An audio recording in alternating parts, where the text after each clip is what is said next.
Abra sua Bíblia, por favor, no livro de Hebreus, capítulo 4, versículos 14 a 16. O tema de hoje é o tema do versículo: conservemos firmes a nossa confissão. Tendo, pois, a Jesus, o Filho de Deus, como grande sumo sacerdote, que penetrou os céus, conservemos firmes a nossa confissão.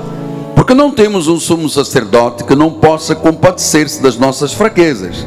Antes, foi ele tentado em todas as coisas à nossa semelhança, mas sem pecado. Acheguemo-nos, portanto, confiadamente, junto ao trono da graça, a fim de recebermos misericórdia e acharmos graça para socorro em ocasião oportuna. Que esta palavra abençoe todos os corações. Vamos orar a Deus.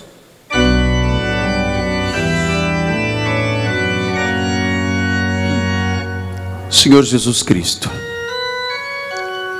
maravilhoso Pai, conselheiro, Deus forte, Pai da eternidade, príncipe da paz, Senhor, Senhor de senhores e Rei de reis, único e soberano Deus, a quem nós damos a honra, porque só Tu és o Senhor.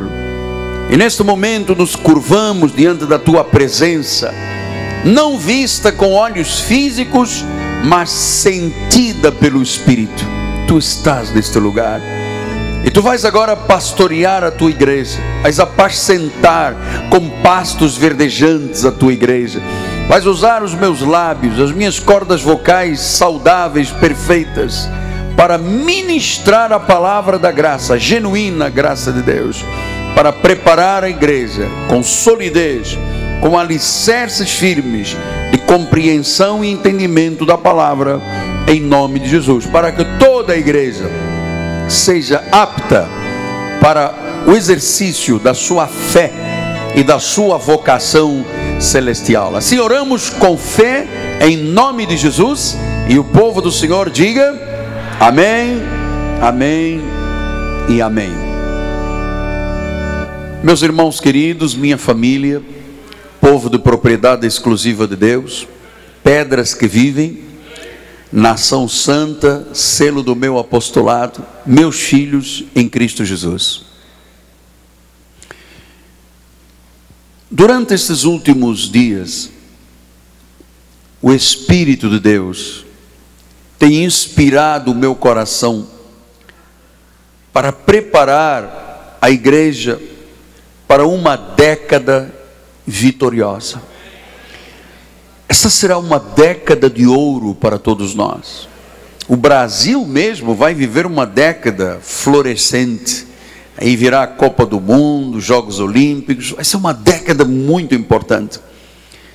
Mas nós sabemos que só a graça de Deus poderá nos capacitar a vivermos nesta década de forma vitoriosa.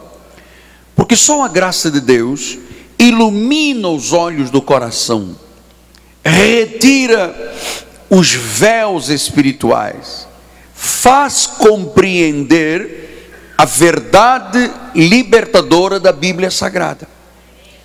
Você sabe, nosso ministério desde 1986, quando em Petrópolis, o meu professor e meu tutor espiritual, William Van Dyck, me trouxe a compreensão da graça de Deus, os mistérios revelados da graça de Deus. Nosso ministério então começou a empreender uma luta contra o espírito do erro, contra este medo que cerca a nossa sociedade evangélica, que vai tolerando e aceitando tudo, porque não conhece a verdade. Hoje a Igreja de Jesus no Brasil está cheia de sincretismos. O mundo tem a parapsicologia, cartomante, o mapa astral, A igreja tem o sal, tem o óleo, tem as fitas, tem os sacrifícios, tem as abluções. E eu vou lhe dizer uma coisa: esta é a minha luta, é a sua luta. Porque sabemos que tudo isto que a igreja de Jesus vive, tornou a chamada igreja de Jesus uma igreja enferma, doente. Porque as obras da carne não têm qualquer poder contra a sensualidade. Disse Paulo em Colossenses 2:23, tais coisas com efeito têm a aparência de sabedoria, culto de si mesmo, falsa humildade, rigor ascético. Todavia, não têm valor algum contra a sensualidade, ou seja, contra a carne. Portanto, quando você não conhece a graça de Deus, a tua vida é uma. Mas quando os olhos espirituais são iluminados, quando tu estás verdadeiramente em Cristo, quando tu compreendes a herança que Deus te deixou, quando tu te sentes por cabeça e não cauda, quando os mistérios que estiveram ocultos te são revelados, então a máxima expressão do conhecimento de Deus chegou à tua vida. A máxima expressão. Então, no telão nós lemos: Ele nos deu o direito de vivermos como filhos de Deus. E como é que vive um filho de Deus? Vitorioso, próspero, curado, por cabeça. Essa é a nossa posição espiritual. Esta é a nossa identidade espiritual. Diga glória a Deus. Agora, Paulo traz um assunto intrigante à igreja. Ele diz em Hebreus 4,14: tendo, pois, a Jesus, o Filho de Deus, como grande sumo sacerdote que penetrou os céus, conservemos firmes a nossa confissão. Ora, se Paulo diz que nós temos que conservar firmes a confissão, subentende que muita gente não consegue manter a sua confissão. Um dia está no céu, um dia está no inferno. Um dia se sente vencedor, o outro dia se sente perdedor. Um dia se sente por cabeça e o outro dia se sente como cauda. Então, como é que se desenvolve espiritualmente esta atitude firme de confissão? Este é o assunto que estamos tratando esta manhã. E eu vou lhe dizer uma coisa: foi a primeira coisa que eu entendi de Deus, exatamente esta firmeza de confissão.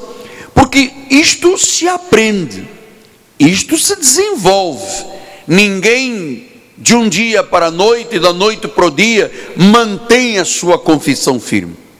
Então, a primeira coisa que você tem que saber é que o Senhor Jesus nos concedeu direitos legais, delegados, nos deu esta posição espiritual. Ele nos delegou uma autoridade e nós temos os benefícios do novo pacto.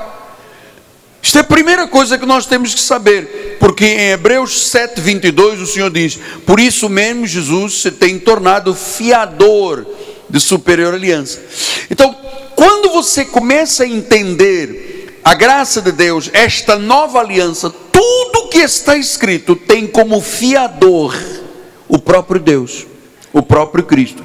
Então, nós estamos ensinando a igreja a acreditar nesta aliança superior e em sua provisão. Eu não gostaria que a nossa igreja se sentisse mendigando diante de Deus. Eu estou ensinando você a não mendigar, mas eu estou ensinando você ao exercício da tua autoridade. Então, quando você compreende quem você é diante de Deus, por exemplo, já falamos várias vezes, Deuteronômio 28:13, o Senhor te porá por cabeça. Então, como é que eu começo a desenvolver a minha confissão? Eu não admito me sentir cauda, desonrado, empobrecido, infeliz. Deus diz: eu te coloco como cabeça. Então, esta é a confissão daquilo que Deus diz que eu sou, porque Ele diz: o Senhor. Ele não disse o Miguel Ângelo, Ele disse: o Senhor te porá por cabeça. Então tu és cabeça, e começa o exercício da confissão: eu sou por cabeça, eu sou de honra, eu estou por cima. Em Apocalipse 1:6 diz assim: Ele nos constituiu reino e sacerdotes. Logo, eu tenho um chamado a reinar, eu tenho um chamado a ser um sacerdote real. Depois ele diz em Efésios 1:19: qual a suprema grandeza do seu poder para com os que creem. Depois eu sei que o poder que está na minha vida, está na sua vida, não é um poderzinho, é dunamis, é dinamite, é poder dos poderes. Depois ele diz no versículo 22 de Efésios 1: e pôs todas as coisas debaixo dos pés para ser um cabeça sobre todas as coisas, e deu poder à igreja. Então, meu amado, o mal vem, o lugar do mal é debaixo dos teus pés. Então, quando você começa a entender isto, você começa a confessar estas verdades. Pai, eu confesso, os anjos ministram em meu favor, tu és a minha provisão, as tuas chagas já me sararam, contra mim não vale encantamento. Então esta é a firmeza que Deus quer que você tenha.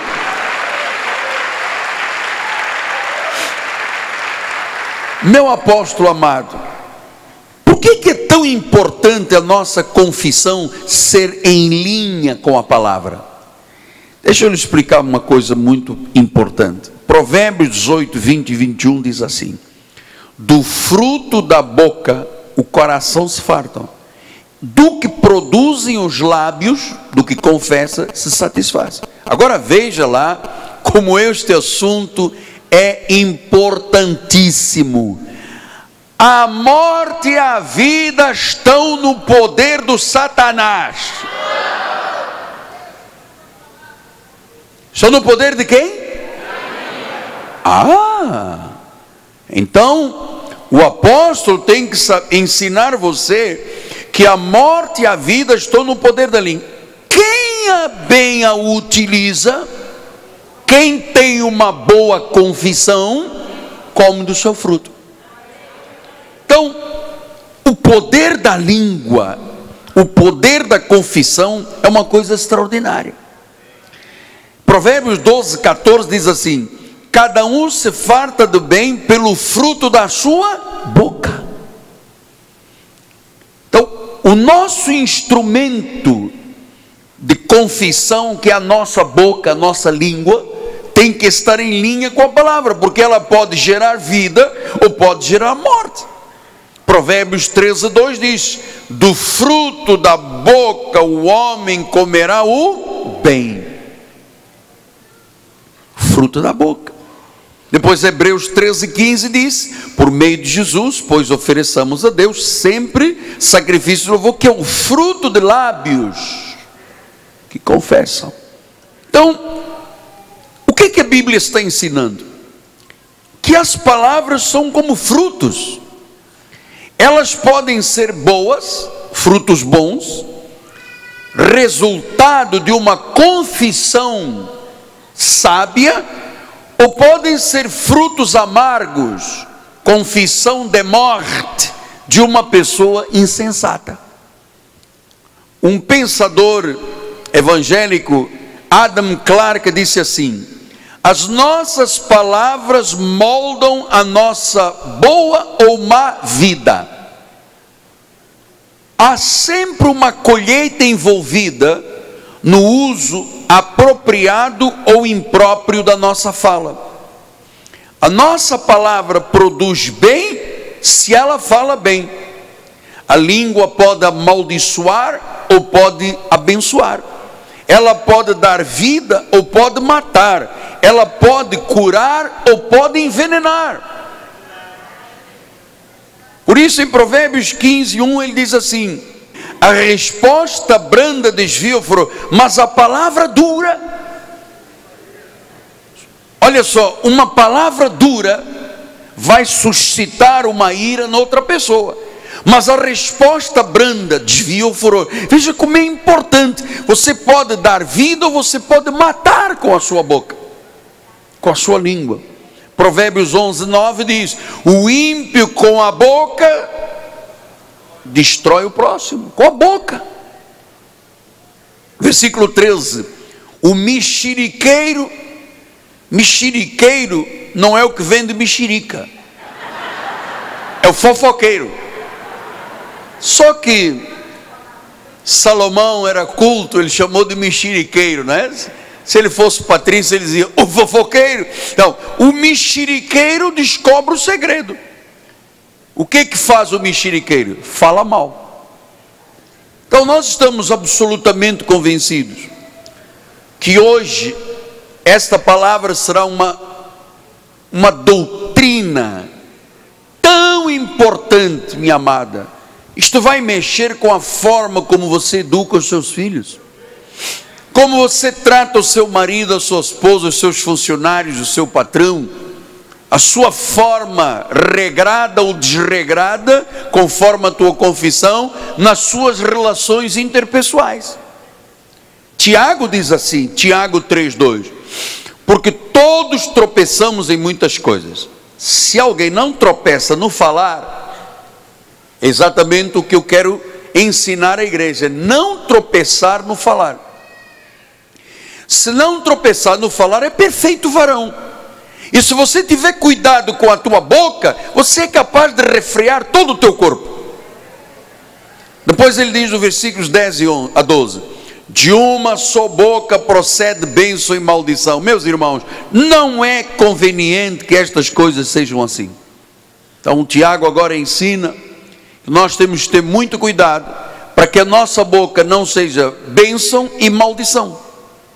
Eu não posso, como cristão evangélico da graça, permitir que a minha boca ora diga palavras de vida, ora de morte, ora seja bênção, ora seja maldição. Não posso. Depois ele diz no versículo 11: acaso podes a fonte jorrar do mesmo lugar o que é doce, o que é amargoso? Acaso, meus irmãos, pode a figueira produzir azeitonas ou a videira figos? Tampouco fonte de água salgada pode dar água doce. Claro, o evangélico cristão é uma fonte de água doce, ela não pode jorrar água amarga. Às vezes eu vejo as pessoas, quando não têm esse entendimento, elas são traídas pela sua língua. Como é que a senhora está? Mal. Você acabou de gerar morte na sua vida. Olha, eu estou em perfeita vitória, mas eu tenho uma mentira, uma doença, um problema, uma crise. Agora, eu não posso jorrar água doce e depois água amarga. Isso é tão importante. Isso não pode ser assim, disse Tiago. Nós temos que ter muito cuidado, porque nós temos, volto a dizer, a capacidade de, com a nossa língua, produzirmos vida e produzirmos morte. Produzirmos uma palavra que abranda o furor, ou uma palavra que suscita a ira.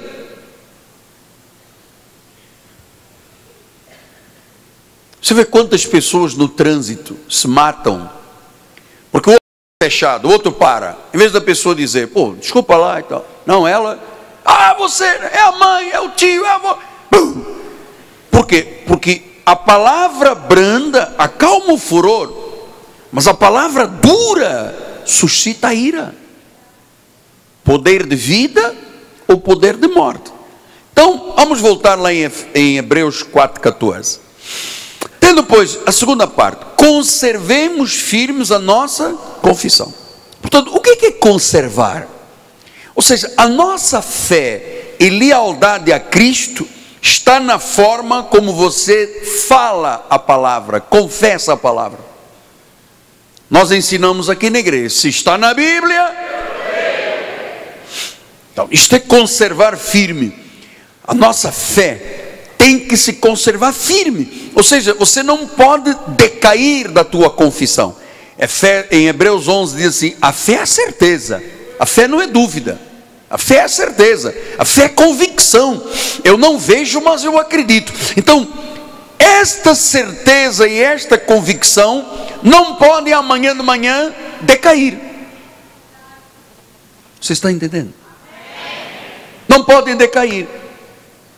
Porque se você decai da sua confissão, você gera palavras de morte. E você come isso aqui na tua vida. Hebreus 2:1, ele diz assim: por esta razão importa que nos apeguemos. Olha, agora ele vai dizer como é que se conserva. Que nos apeguemos com mais firmeza às verdades ouvidas, para que delas jamais nos desviemos. Ora, se eu me apego à Bíblia e não me desvio, significa o quê? Que eu conservo firme a minha confissão. Sim, mas apóstolo, às vezes as coisas são difíceis. Parece que as coisas não vão dar correto, e você começa com isto, você vai começar a vacilar, a titubear, e em vez de você se apegar com mais firmeza, eu quero muito que você aprenda isto. Eu quero muito que você aprenda a não decair daquilo que você crê, a não deixar de crer naquilo que a palavra diz, independentemente de qualquer circunstância que você esteja vivendo. O sábio volta a ensinar e diz aqui em Provérbios 24:10: se te mostras fraco no dia da angústia. Pastor, o que é o dia da angústia? Quando chega aquela tentação, quando vem aquela fraqueza moral, quando vem uma doença, quando vem um desemprego. Se te mostras fraco no dia da angústia. Quem é fraco, apóstolo? Fraco é quem não é sábio, é quem não acredita na palavra, é quem não mantém a firmeza da confissão. Se te mostras fraco no dia da angústia, a tua força é pequena. Todos nós, em algum momento da nossa vida, passamos por dias maus. O que Deus está dizendo? Não seja frouxo quando você estiver enfrentando uma dificuldade.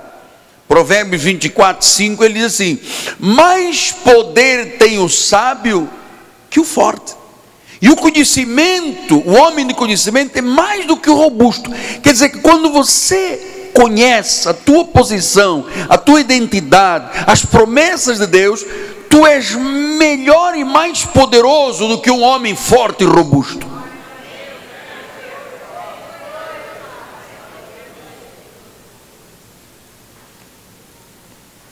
Pastor, então qual é o meu procedimento quando vem uma situação contra mim? Eu já lhe ensino isto aqui há anos.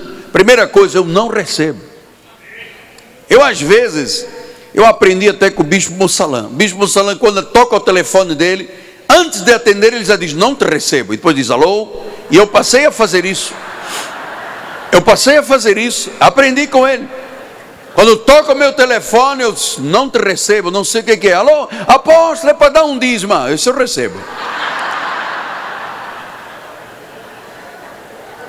Mas quando é aquele negócio, porque não recebo, não. Você sabe, esta atitude firme, apeguemos-nos com firmeza.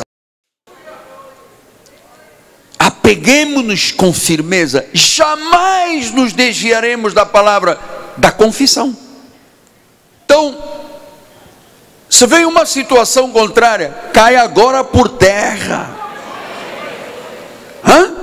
É nessa hora da dificuldade, do atrito, da crise, que nós temos que conservar firme a nossa confissão. Não deixar cair a confissão, porque senão, um dia é maldição, outro dia é bênção. Um dia é água salgada, outro dia é água doce. Apega-te à palavra. Não te desvies, firme na palavra. A Bíblia diz: eu creio. Por isso é que Paulo ensinou em 2 de Coríntios 4,13, ele diz assim: tendo, porém, o mesmo espírito da fé, como está escrito, eu criei, por isso eu falei. Nós cremos, por isso nós falamos. Então, vamos voltar a dizer então: eu sou por cabeça, eu sou um abençoado, eu sou sacerdote do Senhor. Diga com fé, amado, vamos lá, diga: eu sou um miserável, eu sou um gafanhoto, eu não valho nada, sou um fracassado. Você já viu? Já está entendendo a coisa, hein? No passado, se eu dissesse aqui, sou miserável, toda a igreja diria: eu sou miserável também, sou pior ainda. Hoje você já entendeu, você já sabe. Se você diz que é miserável, você falou palavras de quê? De morte.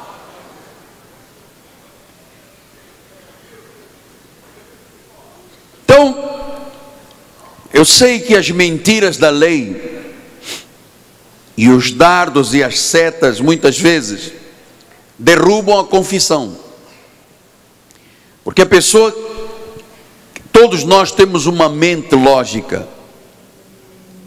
e às vezes a nossa mente recebe um dardo. Não é tão simples quanto o apóstolo está dizendo, né? Não é tão simples quanto a Bíblia está dizendo. O senhor não tem o problema que eu tenho em casa, o problema que eu tenho aqui do diagnóstico médico. Então a lógica começa a trabalhar e envenena a tua vida, porque você vai saber que, se você se deixa levar porque a lógica, porque a estatística, você está chamando Deus de mentiroso. Paulo disse em Romanos 3,4: seja Deus verdadeiro e mentiroso todo homem. Quem é verdadeiro é Deus. Esta palavra é verdadeira.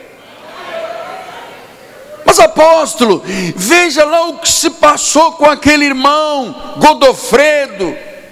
As estatísticas não podem mentir. Meu amado, Hebreus 10:35 diz assim: não abandoneis, portanto, a vossa confiança, a vossa confissão, ela tem grande galardão. Ele diz assim: não abandone as estatísticas da internet. Ele não disse isso. Hebreus 10:39, ele disse: nós não somos dos que retrocedem para a perdição. Diga glória a Deus. Somos, entretanto, da fé. Diga: eu sou da fé. Para a conservação da alma, para manter a confissão firme. Claro que, como ele disse, isto aqui é um processo de maturidade. Primeira coisa que Deus curou na minha vida foi a minha oração. Porque eu dizia: oh Deus, não me abandones. E Deus dizia: mas eu sou um espírito contigo. Senhor, não tira o meu nome do livro da vida, tá? E Deus diz: como? Apocalipse 3,5 diz: de modo algum apagarei o nome do livro da vida. Pelo contrário, vou te confessar diante do meu Pai e dos anjos. Senhor, não tires o espírito de mim. Como? Eu te selei para o dia da redenção. Então, você sabe, conforme o conhecimento foi chegando, a minha confissão foi mudando. Eu comecei a eliminar a água amarga, água salgada, as palavras de morte, e comecei a viver a palavra, comecei a confessar a palavra. Então isto gerou o quê? Uma vida adulta, uma vida madura. E o maduro, o adulto espiritual, não nega a palavra. Ele diz: está na Bíblia, apóstolo, está na Bíblia. Eu creio. Venha o que vier, eu sei em quem tenho crido. Ele permanece fiel. Ele é um espírito comigo. A Bíblia diz: não há um justo desamparado, nem a sua descendência mendigar o pão. Davi disse: nada me faltará. A doença, as chagas de Cristo já sararam, o jugo já foi despedaçado. Eu não sou órfão, eu sou um espírito com Jesus. Você sabe, o conhecimento faz um homem ser muito mais forte do que o robusto. Então, o poder da nossa vida está naquilo que nós cremos e que se revela naquilo que nós falamos. O que eu creio, eu falo. Então, quando eu creio e eu falo o que está na Bíblia, as leis espirituais se unem às leis físicas.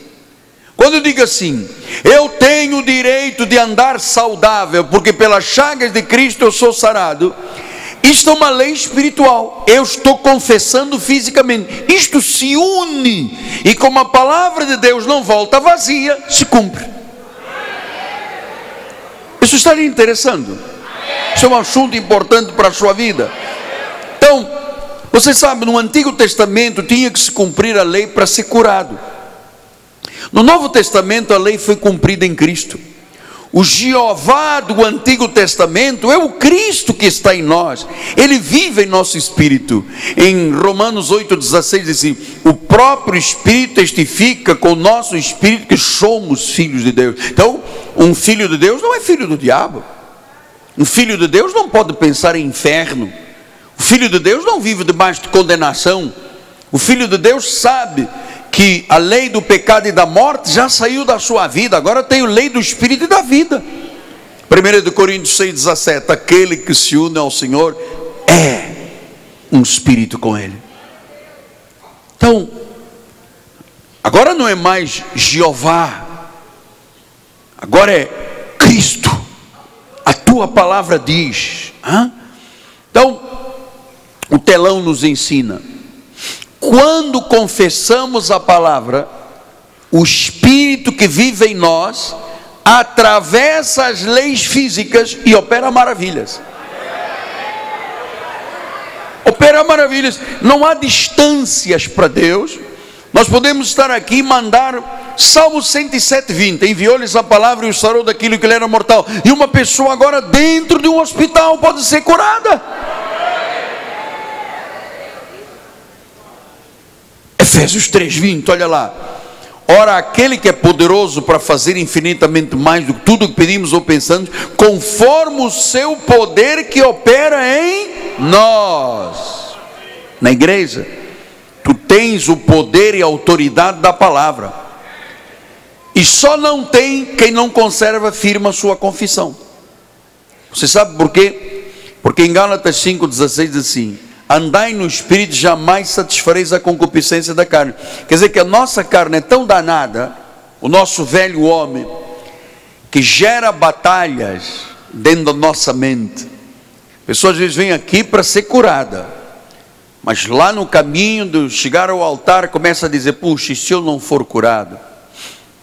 Começa uma batalha na sua mente, e o dardo vem: e se o meu marido não me ama? E se eu não conseguir passar na prova? E se eu for mandado embora do meu emprego? E se eu não restaurar aquele dinheiro perdido? Então, você sabe, o Espírito que está em nós diz que opera. Não pode deixar a carne prevalecer.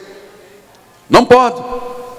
Deus te deu autoridade para tu viveres vitoriosamente. Não aceites o contrário. Conserva a tua confissão firme, apega-te à palavra, não te desvies. Isto é um chamado, isto é um chamado diário. Viver em linha com aquilo que a Bíblia diz, com o novo pacto. Nós não vivemos pelo que vemos. Você vê, dizer isto: eu não vivo pelo que eu vejo. Eu estou vendo aqui o exame médico, eu estou vendo aqui o diagnóstico, eu estou vendo aqui a carta do meu advogado. Isto impressiona, não impressiona? Aquilo que se vê impressiona muito. Um exame, um diagnóstico, uma decisão jurídica impressiona muito. Então, a tua boca, quando estás muito impressionado com uma situação, ela ou é céu ou inferno. Ou ela é canal de bênção, quando ela está firme na confissão, ou ela é inferno. Disse Tiago 3,6: a língua é fogo, é mundo de iniquidade.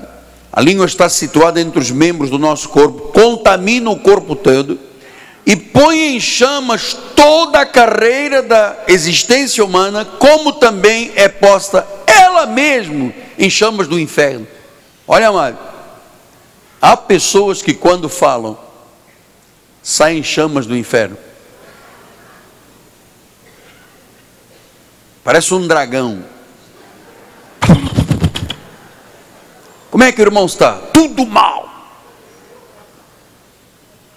Tudo horrível. Há um sol horrível.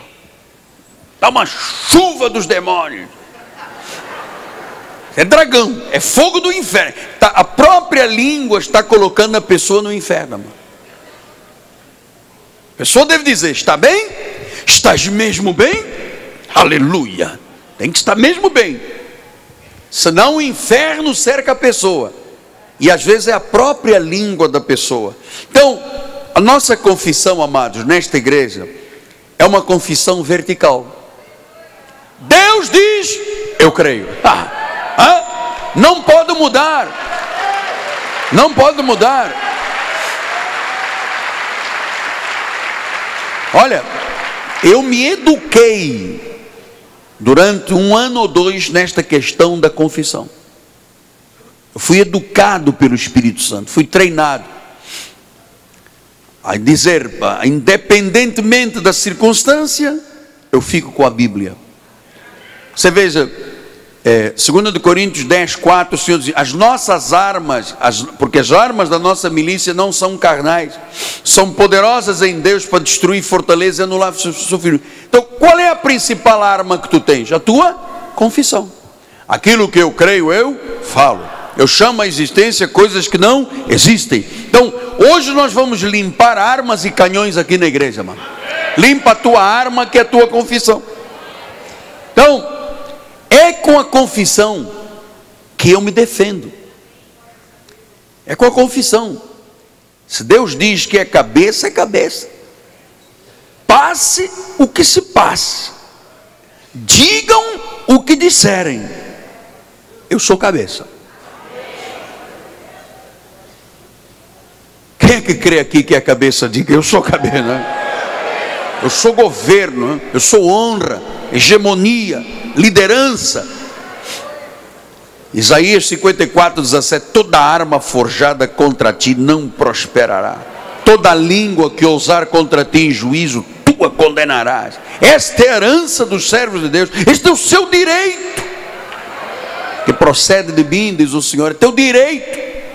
Então, se começarem armas forjadas contra ti, elas não vão prosperar, mas você tem que dizer: não prosperarão. Você é um sacerdote do novo pacto. Você não é levita. Levita era coisa dos judeus do Antigo Testamento. Nós somos sacerdotes do novo pacto. E o novo pacto, o sacerdote trabalha com o quê? Com a sua boca, conservando a sua confissão. Quando tu dizes assim: tudo está consumado, estou em perfeita vitória. Pastor, mas às vezes vem um dardo. Não receba esse dardo. O telão nos ensina: não aceito qualquer tendência contrária à minha posição em Cristo. Não aceito. Eu não aceito. Se a Bíblia diz que sou mais que vencedor, meu amado, eu quero ver essa vitória total. Você sabe uma coisa? Para a glória do Senhor Jesus, eu lhe digo, mão na Bíblia, amor. Deus levantou o nosso ministério para ser um exército de gente crédula. Esta é uma igreja de gente crédula, gente que crê, gente madura, firme, forte, apegada à palavra, não se desvia, está na Bíblia, eu creio, falo, aquilo que eu digo, eu acredito. Você sabe, isto é maturidade. Eu me recordo que no ano de 2000, eu tive uma reunião extremamente difícil com um grupo de advogados. Estava passando por um drama na minha vida muito grande, e a senhora chefe dos advogados, que estava contra mim, que era advogada da maior empresa de comunicação da América Latina, olhou para mim e disse assim: eu recebi ordens de acabar com a sua raça e o seu ministério. Eu disse: não te recebo, já caíste por terra, Satanás. O que o senhor falou? Não te recebo, já caiu por terra, Satanás. O senhor está me chamando de Satanás? Não estou dizendo Satanás, se eu não é, o problema é seu, mas não receba essa palavra. Passaram-se 10 anos, amado, estou mais forte do que nunca.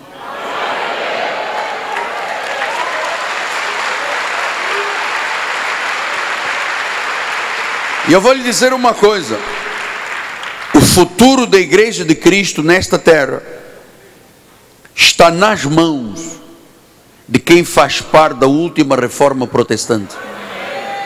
O resto das igrejas, quase 95%, estão a esta hora lutando com o Satanás, com a pombagira. Está todo mundo confessando morte. Eu vou lhe dizer uma coisa: Deus tem me mostrado claramente isto aqui. O futuro da igreja de Cristo passa pelas nossas mãos também. Hebreus 4,16. Achegamo-nos, portanto, confiadamente junto ao trono da graça, a fim de recebermos o quê? Cajado. Misericórdia. Misericórdia, acharmos graça para o socorro em ocasião oportuna. Achegamos-nos confiadamente junto ao trono da graça. Ele não disse junto ao trono de mármore de São Pedro em Roma.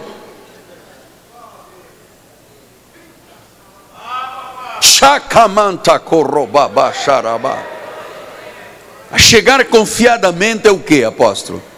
Como é que diz? Achegamos-nos confiadamente.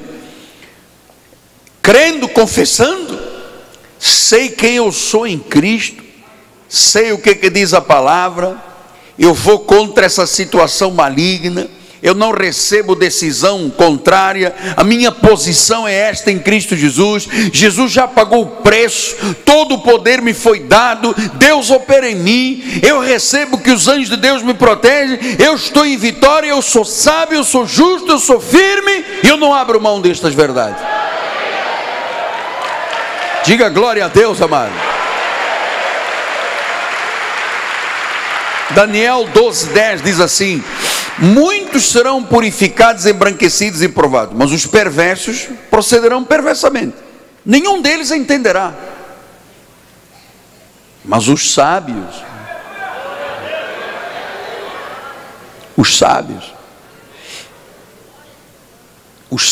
entenderão. Tu és sábio. Se alguém tentar botar na tua cabeça que você é gafanhoto, diz: não, eu sou sábio. Os sábios entenderão. No versículo 1 ele disse: nesse tempo se levantará Miguel, o grande príncipe, defensor dos filhos do teu povo, e haverá um tempo de angústia qual nunca houve, desde que houve nação até aquele tempo. Mas naquele tempo será salvo o teu povo, todo aquele que for achado inscrito no livro. Tempo de angústia é o tempo que nós estamos vivendo, amado. Mas o meu nome e o teu está escrito no livro da vida. Só será salvo quem acreditar nestas verdades. Então, nós precisamos de nos apegar com firmeza às verdades ouvidas. Vamos lá voltar em Hebreus 2:1. Por essa razão importa que nos apeguemos com mais firmeza, diga mais firmeza, às verdades ouvidas. Você está ouvindo verdades, para que delas jamais nos desviemos. Agora, por que é tão importante a nossa confissão firme? Porque, irmãos, cada um é que calça o seu sapato e sabe onde ele aperta. Às vezes uma coisa que para mim não é problema, para você é. Coisa que para você não é, para mim é. Então cada um é que sabe onde é que está o calo apertando o sapato. E você sabe que existem situações às vezes na vida que se arrastam. E a pessoa, este mês ele está dizendo: eu confesso, eu creio. Passou fevereiro, eu creio. Março, eu creio. Abril, não sei se creio. Maio, já não creio em nada. Já perdeu a confissão. Tem que dizer: eu creio em janeiro até dezembro, mantendo firme a nossa confissão. Sabe? E por que é preciso confissão mantida firme? Porque há situações que só um milagre resolve. Só um milagre. E o milagre não vem por um acaso, amado. O milagre não vem para o duvidoso, para o descrente. Água amarga, água doce, água amarga, água doce. Um dia ama, um dia já não ama, um dia acredita, já não acredita. Quem tem a certeza? Vamos lá fazer aqui um teste. Quem tem a certeza da salvação? Ok, baixa a mão. Então, mas amanhã, se eu te perguntar isso, você vai levantar a mão? Com a mesma intensidade? Tá bom. Então, você sabe, há situações que só o milagre resolve.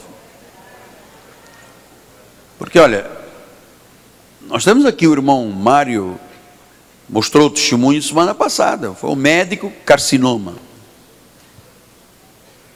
Como é que, com o diagnóstico médico na mão, dizendo carcinoma, a pessoa tem peito e coragem para dizer: eu creio que estou curado? É aqui que está o segredo. É aqui que está o segredo da confissão. Temos que nos apegar firmemente e não desviar desta palavra. Olha, amado, Deus tem planos perfeitos que não podem falhar. Em Josué 1:9, não te mandei eu ser forte e corajoso, não temas, não te espantes, porque o Senhor teu Deus é contigo por onde quer que andares. Amado, por onde nós andarmos, Deus é conosco. E os planos que Deus tem para a nossa vida têm que se cumprir. Haja o que houver, passe o que se passar. Eu tenho dito aqui na igreja: olha, mas quando eu comecei a construir a catedral, nós tínhamos $200 mil na carteira de poupança. Veio o plano do presidente Collor, bloqueou o dinheiro de todo mundo. Todas as construções pararam no Rio de Janeiro. E Deus disse: não para. Não para, não para, não para, não para. Eu disse: Senhor, eu não vou parar. Eu vou acreditar que eu tenho que ser forte, eu vou ser forte. Eu tenho que ser corajoso, eu vou ter que ser corajoso. Não vou me espantar. Agora, eu quero ver Deus agir. E sempre vinha aquilo: os meus planos são perfeitos. Passa-se o que se passar, aconteça o que acontecer, quando Deus diz algo, amado, Ele cumpre. E eu queria usar, por favor, eu vou mais 10 minutinhos. Houve uma hora que Deus desafiou Josué. Josué no capítulo 6, versículo 1. Deus disse assim: ora, Jericó estava rigorosamente fechada por causa dos filhos de Israel. Ninguém saía, ninguém entrava. Você sabe, você pode ter chegado aqui esta manhã à igreja e diz assim: pastor, rigorosamente, na minha empresa todo mundo vai para a rua, rigorosamente, ninguém vai me emprestar, rigorosamente, não há portas de emprego. Você sabe, havia uma situação que estava rigorosamente fechada. Ninguém entrava, ninguém saía. E você sabe que a queda de Jericó era, na realidade, muito importante para o povo de Deus, porque seria a primeira grande vitória para Israel na parte ocidental da terra prometida. Eles já tinham avançado pela parte oriental, já tinham conquistado, e faltava Jericó. Jericó era uma das principais cidades para eles tomarem a terra prometida toda. Mas esta cidade era uma fortaleza. Havia grandes muralhas. E se fosse raciocinar humanamente, pela lógica, para entrar naquela cidade, iria morrer, era muita gente ali dos judeus, porque tinha portas de ferro, trancas de bronze, muralhas duplas, e para se fazer ali um assalto ali, com técnica militar, o exército judeu ia morrer quase todo. que é que Deus fez? O Senhor estabeleceu um plano. Um plano. Que é o plano que Deus tem na minha vida e na tua vida. Você sabe que eu cheguei aqui, antes de eu ser brasileiro, eu cheguei aqui sozinho, não tinha documento, não tinha carteira de identidade, não tinha carteira de trabalho, não conhecia ninguém, andava na Avenida Rio Branco olhando para aqueles prédios, eu nunca tinha visto prédio tão grande na minha vida. Eu era uma pessoa caída aqui dentro da cidade. O que seria da minha vida? Rigorosamente estava tudo fechado para mim. A imigração estava fechada na época.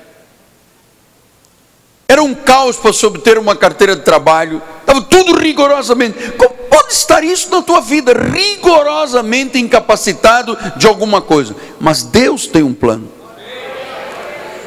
E Deus disse: se vocês seguirem este plano, vocês vão ser vitoriosos.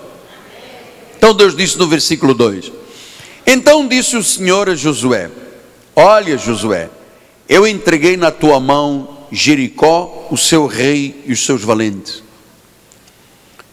Ele entregou. Deus disse: Jericó é tua. Eu sei que lá dentro tem valentes, homens brutais e matadores, e tem um rei violento. Mas Deus disse: eu vou prover tudo. Eu vou prover tudo. Eu tenho um plano correto. Eu tenho um plano correto. Você sabe que quando eles enviaram os espias, olha o que diz em Josué 2, 9 a 11.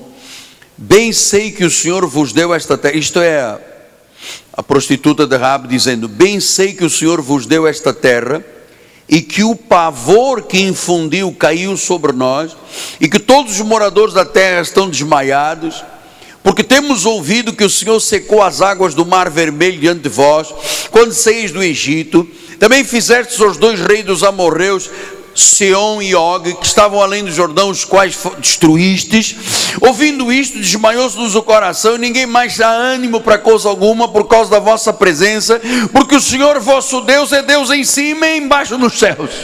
Deus em cima nos céus e embaixo na terra. Então a própria mulher lá, prostituta Raab, disse: gente, nós ouvimos dizer que Deus fez, que Deus fez, que Deus fez. Está todo mundo aterrorizado, porque o vosso Deus é Deus em cima nos céus, mas é Deus aqui embaixo na terra também. Ele está lá no trono, mas Ele está aqui com vocês. E eu quero te dizer esta manhã, amado, Deus está lá em cima nos céus. É Deus em cima nos céus, mas é Deus embaixo na terra. Ele é lá em cima nos céus, mas Ele é aqui embaixo na terra conosco. Então Deus teve um plano. Olha só o incrível. Diz o versículo 3 do capítulo 6: vós, pois, todos os homens de guerra, rodeareis a cidade, cercando-os uma vez, assim farei por 6 dias. 6 dias. Deus disse: silêncio. Cerca a cidade, porque eu já infundi terror nos caras lá dentro. Eu já trabalhei aquela turma toda. Eles já souberam que eu abri o mar vermelho, que vocês mataram os reis. Eles já sabem quem é o Deus lá em cima e aqui embaixo. Meu amado, a esta hora Deus já trabalhou em tudo. Eu tenho tantos testemunhos. A doutora Indiara se lembra quando me acompanhou numa situação em que nós passamos, que eu saí de dentro de uma sala de julgamento: doutora, eu estou aflito. E ela disse: calma, apóstolo, isso não é assim, tem coisa aí no meio. E Deus trabalhou de tal monta, amado, que Deus substituiu um juiz que nos deu ganho de causa, hein? Amado, Deus é Deus lá em cima, mas é Deus aqui embaixo. Você pensa que Ele só está lá em cima indiferente? Ele já infundiu terror, Ele já falou, Ele já tocou o coração, Ele já mudou situações médicas, situações jurídicas, situações familiares. Ele é Deus em cima lá no céu, mas Ele é Deus aqui embaixo na terra.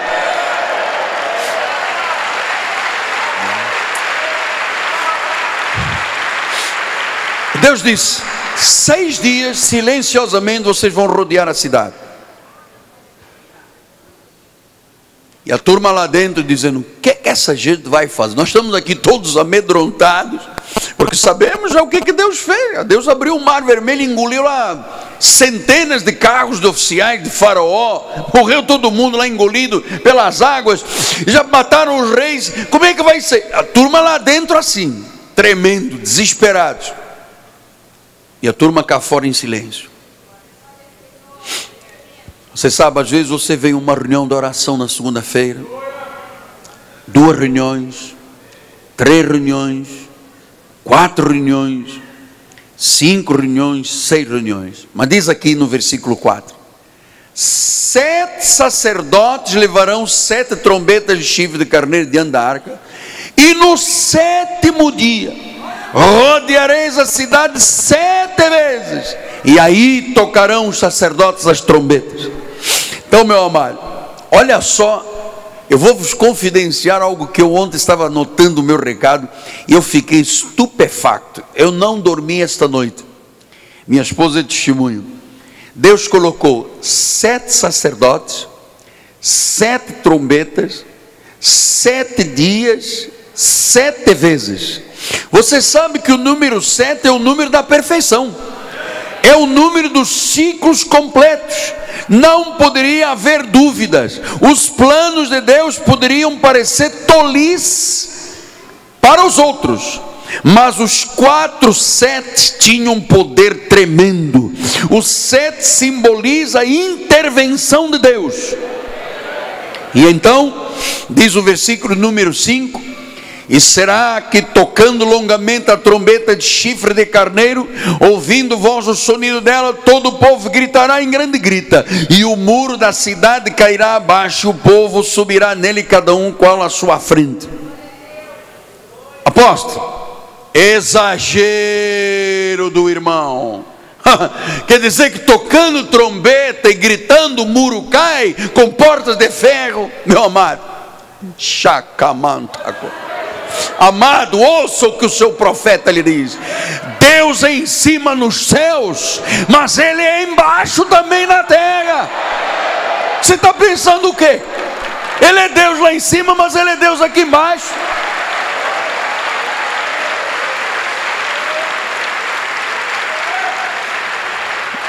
Pastor, quer dizer que o que aconteceu lá? Josué 6, 20 e 21. Gritou, pois, o povo, e os sacerdotes tocaram trombetas. Tendo ouvido o povo o sonido da trombeta, levantaram um grande grito, ruíram as muralhas. O povo subiu à cidade, cada qual em frente de si, e a tomaram. Tudo quanto na cidade havia, destruíram totalmente a fio da espada. Homens, mulheres, meninos, velhos, bois, ovelhas, jumentos. Deus disse: eu não quero nada do Satanás com o meu povo. Pastor, mas o que aconteceu com uma cidade fortificada, onde rigorosamente ninguém entrava nem ninguém saía? 7 sacerdotes, 7 trombetas, 7 dias, 7 vezes. Deus disse: eu vou intervir nisso aqui. Pastor, já houve algum exemplo na Bíblia de uma intervenção sobrenatural assim? Sim, em Números 16, 32 e 35. Abriu a sua boca e os tragou como as suas casas, como também todos os homens que pertenciam a Corá, todos os seus bens. Eles e todos que lhe pertenciam desceram vivos ao abismo. A terra os cobriu e pereceram no meio da congregação. Você sabe, Deus engoliu uma cidade inteira por causa do povo de Deus. Amado, você não sabe o que Deus pode fazer por tua causa. Você não sabe. O que Deus me disse era: Miguel, insista com esta ideia, por favor. Eu sou Deus lá em cima nos céus, mas eu sou Deus aqui embaixo. Então, a confissão firme daquele povo, 6 dias silenciosamente. Ao 7º dia, eles gritaram: Senhor, tua palavra diz, tu disseste. E aquele Deus que é Deus lá em cima,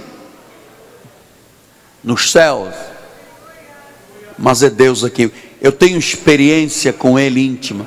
Eu estava podre numa cama de um hospital, para amputar uma perna, condenado pela medicina, fétido cheiro, fétido, abandonado por todos, menos pela minha mãe amada, gangrena. Médico disse: tem que operar para usar uma prótese, vai morrer. Mas Deus é Deus dos céus, mas é Deus aqui embaixo, amado. Amado, o mundo não é governado por leis naturais, independentes de Deus. Não acredito nisso. Deus age diretamente, em qualquer tempo. Ele vence todos os obstáculos, porque neste caso já 7 nações pagãs que tinham ocupado a Canaã já haviam enchido a taça da iniquidade e bebido da iniquidade. 7 nações haviam sido derrubadas. Por causa do povo de Deus, Deus fez 7 nações, e agora a cidade inteira beber o cálice da iniquidade. Meu amado, se Deus é por nós, quem será contra nós? Deus é o Deus em cima nos céus, mas é o Deus embaixo na terra. E quem é que determina limites e tempo? Deus. E sabe, se tu mantiveres firme na tua confissão, pastor, mas hoje nós não temos trombetas aqui na igreja, só dos músicos da igreja, mas aquela trombeta. Mas você tem uma trombeta que é a tua boca? 1 Coríntios 14:8 diz: pois também se a trombeta der um som incerto, quem é que se prepara para a batalha? Então eu quero lhe dizer, amado, hoje a nossa trombeta vai funcionar. Hoje vamos dar um sonido certo.